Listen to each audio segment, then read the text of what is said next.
Good afternoon, everybody. It's so good to see you all here. Thanks for coming out on this kind of miserable afternoon, but at least nothing's happened yet, so we'll take that as a good sign. So glad to have the Spring Garden Band here as part of our Aben Music series. My name is Daniel Brownell. I'm the Director of Music here at First Pres, as well as the coordinator for the Aben Music series.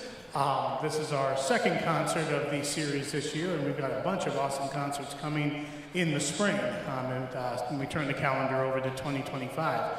If you want to know more about the series and the awesome things that are coming our way, there are brochures floating around, as well as the back of your program. You can see all the coming attractions. You can also see the coming attractions for this group as well, so you can follow them wherever they go. Just a couple of quick housekeeping things. Restrooms, if you go through either of these doors, down that way is one set. There's one on this level in the choir room, and then if you keep going, you'll find more in the hallway. There will be an intermission, and at that point there will be baskets passed. It's a free will offering, benefits both the band and the Aben Music series here, so hopefully you'll be so moved by the first half, because there's no way you can't be. Trust me, I know it's coming. That you'll give as generously as you can. And at this point, I'd like to introduce Mr. Gary Sutton, who will be our Master of Ceremonies for this afternoon. Thanks for being here.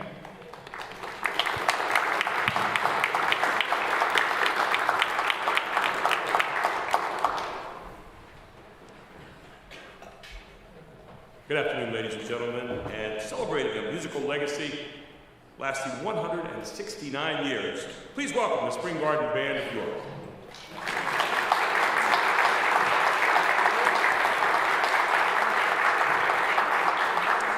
And please say hello to our music director, Mr. Jeffrey Shaw.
Good afternoon and Merry Christmas. Welcome to First Presbyterian Church.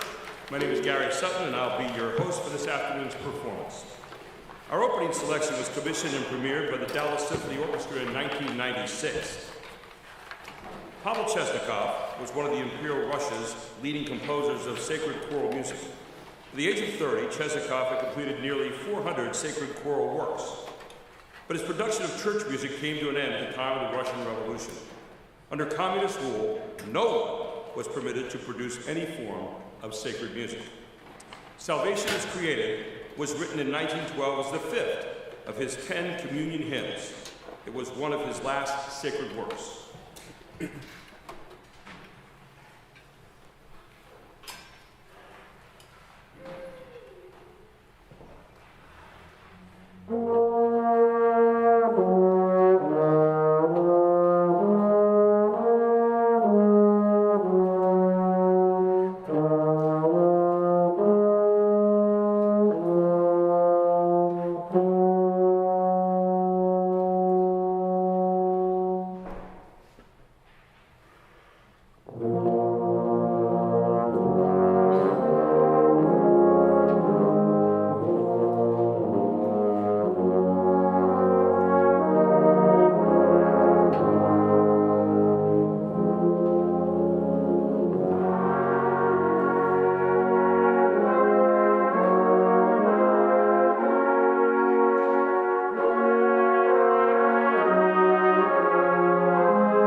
Ralph Vaughan Williams was arguably England's most successful composer of the 20th century.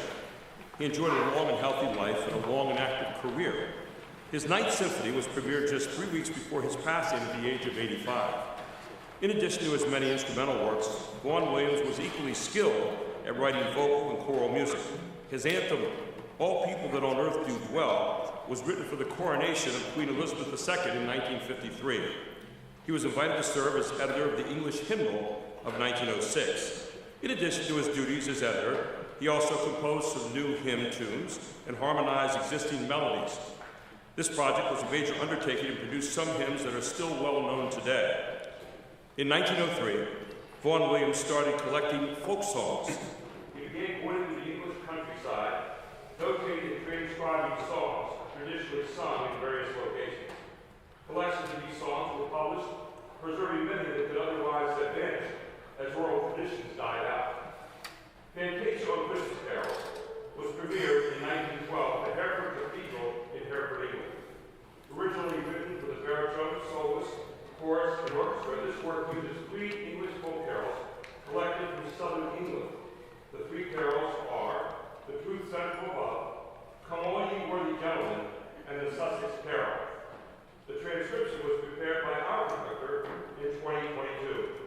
The original baritone solo was given to the euphonium and will be played by Mr. William Ritz.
2024 marks the 100th anniversary of the birth of Henry Mancini. Mancini had a long career writing music for movies and television. Many of his songs were recorded as singles by some of the greatest voices in the mid-20th century. Rod Serling's television movie, Carol for Another Christmas, is a modernization of Dickens' A Christmas Carol and a plea for global cooperation between nations. It was shown on television a total of 3 times, December 28th of 1964 on ABC, and twice in 2012 on Turner Classic Movies. The theme music was written by Henry Mancini and was included in his 1966 holiday record, A Merry Mancini Christmas.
There are 9 shopping days until Christmas, or for some of us guys, 8 shopping days until Christmas shopping starts. It's a joke.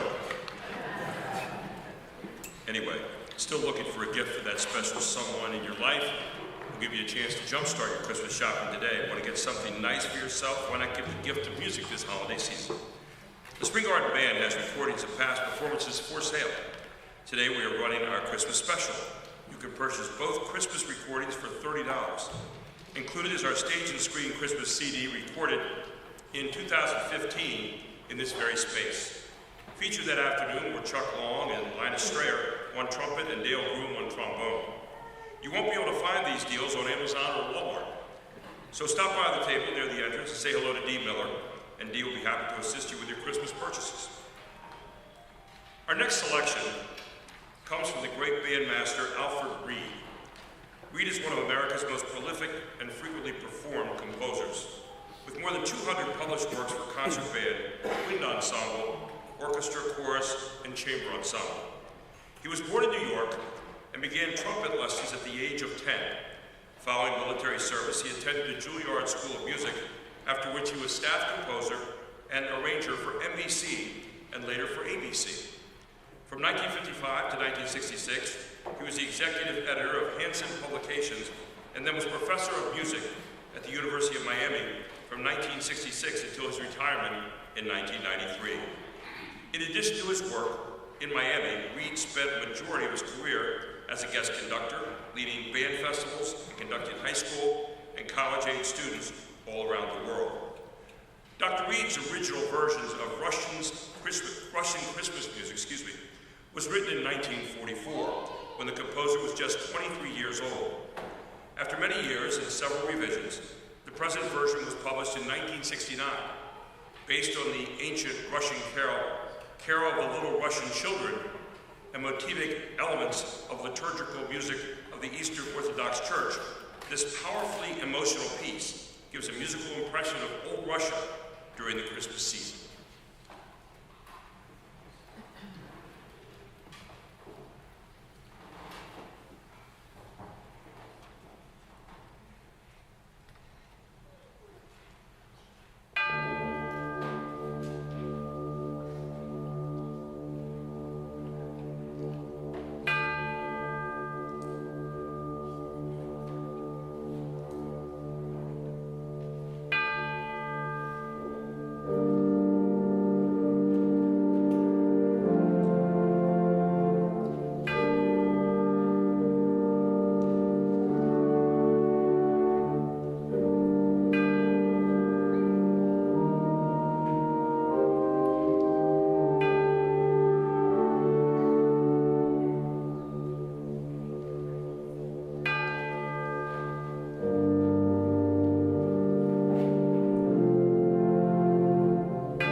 Ladies and gentlemen, today's performance of the Spring Garden Band is a gift to the community. All costs for this concert have been paid for by the Spring Garden Band. However, if you have been moved by the music you've heard today and wish to make a donation or free will offering, will be taken during intermission. Your free will offering helps offset costs of live musical performances such as this. The Spring Garden Band and First Presbyterian Church of York, thank you. At this time, we'll take a brief 10-minute intermission, and then we'll resume our concert after that. Thank you.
Ladies and gentlemen, please welcome back to the stage our music director, Mr. Jeffrey Shaw.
2024 marks the 150th anniversary of the birth of Gustav Holst.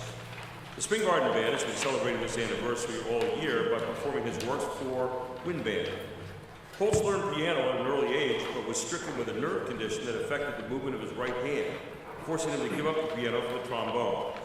In 1905, Holst became the director of music at the St. Paul's Girls' School in Hammersmith, London. And in 1907, he also became director of music at Morley College, retaining both positions until his death in 1934. Holst composed Christmas Day in 1910 for his students at Morley College. Its premiere by the college chorus and orchestra was so successful, it was performed again a few weeks later. Christmas Day consists of a set of variations on In Dulce Jubilo, with interwoven portions of God Rest Ye Merry Gentlemen, The First Noel, and the Old Breton Carol, Come Ye Lofty, Come Ye Lowly. Arranger Larry Dane used Holst's two military suites as his inspiration in this setting for band.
Those of you who are following our program carefully may find it odd that we're performing a Glenn Miller medley on a Christmas concert. There is historical significance to this program choice, however. On December 15th of 1944, 80 years ago this very day, the flight carrying Glenn Miller went missing in action over the English Channel. Bands from around the world have spent the entire year dedicating their programs to the legacy of Glenn Miller and the Glenn Miller Band. To celebrate and commemorate the life and career of Glenn Miller, assistant conductor Dale Groom will lead the band in a medley of tunes made famous by the Glenn Miller Band. Please welcome assistant conductor, Mr. Dale Groom.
Before we close today's performance, there are several people we'd like to thank for helping make today's concert a success.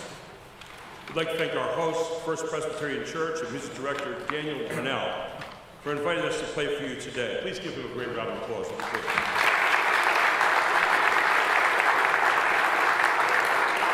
of course, we'd be remiss if we didn't thank Daniel for accompanying us on the King of Instruments today. How about another hand for Daniel Grinnell?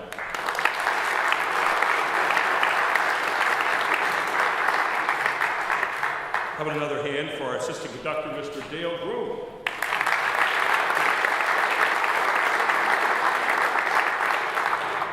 2025 promises to be an exciting year for the band. Our performance schedule is just beginning to take shape. We invite you to stay tuned to our website and Facebook page for the latest updates for upcoming performances. Thank you for joining us this afternoon. On behalf of the Spring Garden Band, I wish you a very Merry Christmas and a blessed New Year. And now I turn the microphone over to our director, Mr. Jeffrey Shaw.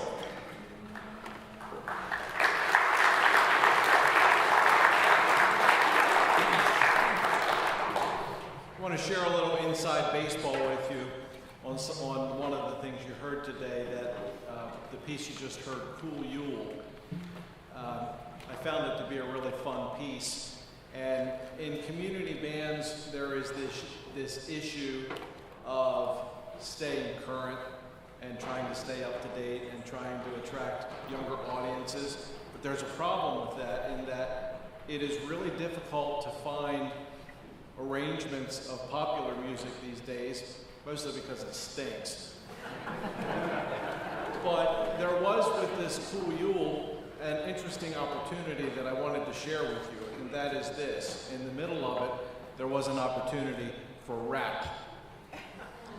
And Dale said to me, this is a wonderful opportunity for us to really show how current the Spring Garden Band is. Who should we get to do the rap? I said, well, there's really only two people.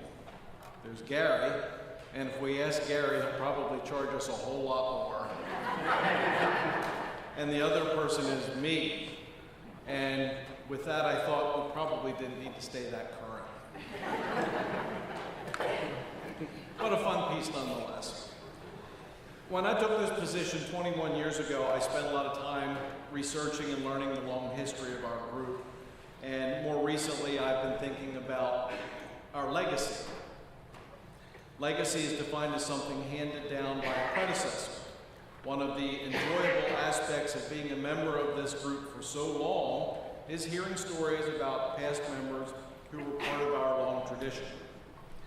I've been a member of this group for 32 years, and I now catch myself becoming one of those members who shares stories or makes references to members who have retired or in many cases have passed on. I've shared countless stories about Rodney Seacrest. I think everybody in this room probably has. I've shared stories about John Gallagher, Chuck Schumann, Linus Strayer. I've shared stories about retired members, such as Lillian Hoffman or Barry Arnold. I've shared stories about active members, such as Chuck Long or Steve Berg. I have to tell you, the Chuck Long stories are A+. I've heard stories from other members about former members, such as Press Ottermiller or Don Miller or Archie Malley. We learn a lot from those who have come before us and those who have been here a long time. I certainly have. It is one of the privileges of being a part of a group such as this. One member is Claire Crone. Claire's not playing this concert, but he has been a member of this band for 71 years. And I know at least one of his students, former students, who is playing in the band today. Well, today, we add one more name to the 50-year club and bestow upon our latest recipient the coveted plaque that has become part of our tradition. Denny Fry, would you come hither? I say that because Come On Down has been copyrighted. Denny joined the band in 1973, and during those years he has performed as a soloist several times. Most notably in the late 80s, when the very famous Herald trumpets made a brief return. It was also during his years in the band that he met his wife, Linda.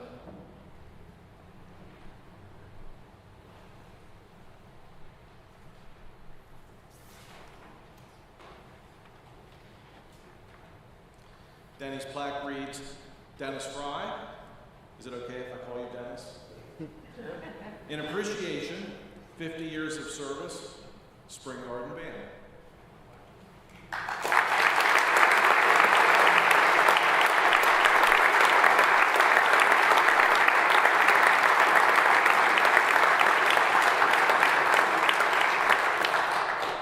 He said no speeches. A few weeks ago, I was driving out Route 30, and let me rephrase that. I was sitting in traffic on Route 30, and I was behind a car that had a little bumper sticker on it that said, I heard the York Symphony. And I thought, that's nice. I think we should print a bumper sticker that says, I performed with the Spring Garden Band. Because at today's concert, we would have to hand one of those stickers out to every one of you. You're going to join us for our final selection, the Christmas Sing-Along. And I want to echo Gary's comments one more time. Thank you so very much for being here today. We appreciate you.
Quick story about our encore. It is the Christmas song, which was written by the very famous singer, Mel Torme. Now, a lot of you might not have known that Mel Torme wrote that song. I was shocked that a crooner was also a composer. And you may or may not know this, but in the early 80s, his career as a singer was just about over. And then there was a television show where the main character of the show was this big Mel Torme fan. Had a picture in his office, and anytime he was on a break in his office, he was playing records.